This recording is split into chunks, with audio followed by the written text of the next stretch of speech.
ഇത് നമ്മുടെ പാലാ ജുബിലിൻ്റെ ഫൈനൽ പാർട്ടാണ് കേട്ടോ. ഞങ്ങൾ നേരെ കയറി പോയിട്ടുണ്ടായിരുന്നത് പൊരിക്കടയിലേക്കായിരുന്നു.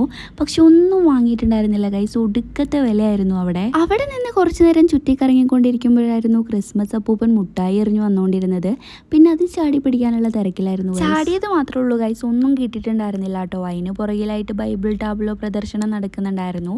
പിന്നെ ഞങ്ങൾ ഒന്നും കണ്ട് അവിടെ നിൽക്കാൻ നിന്നില്ല കേട്ടോ. ബൈബിൾ ടാബ്ലോൻ്റെ പുറകെ പോയിട്ടുണ്ടായിരുന്നു. അതിൻ്റെ കൂടെ പോയതുകൊണ്ട് ഞങ്ങൾക്ക് എല്ലാം നന്നായി കാണാൻ പറ്റിയിട്ടുണ്ടായിരുന്നു കേട്ടോ. ഈ വരുന്ന ഒരു ആനേനെ കണ്ടില്ലേ, കണ്ട ഒറിജിനൽ ആയി തോന്നും ഗൈസ്, പക്ഷെ ഇത് പക്ക ഡ്യൂപ്ലിക്കേറ്റ് ആയിരുന്നു കേട്ടോ. അതിന്റെ പുറകെ മായാവിയും കുട്ടൂസനും മാർഗംകളിയും ബാൻഡും ഒക്കെ ഉണ്ടായിരുന്നു. പിന്നെ ഈ അപ്പച്ചനും അമ്മച്ചിയും അടിപൊളിയായിരുന്നു കേട്ടോ. അപ്പച്ചന്റെ അമ്മച്ചീന്റെ പുറകിലായിട്ട് ചെണ്ടയും കഥകളിയും ചോട്ടാബിയും ഒക്കെ ഉണ്ടായിരുന്നു. പിന്നെ വേറെ എന്തൊക്കെയോ പേരറിയാത്തത് ഉണ്ടായിരുന്നു ഗൈസ്. പാലാ ജൂബിലി എന്ന് പറഞ്ഞപ്പോൾ ഞങ്ങൾ ഇത്രയൊന്നും പ്രതീക്ഷിച്ചിട്ടുണ്ടായിരുന്നില്ല കേട്ടോ. അടിപൊളിയായിരുന്നു. ലാസ്റ്റ് നമ്മുടെ രംഗണ്ണനും വന്നിട്ടുണ്ടായിരുന്നു ഗൈസ്.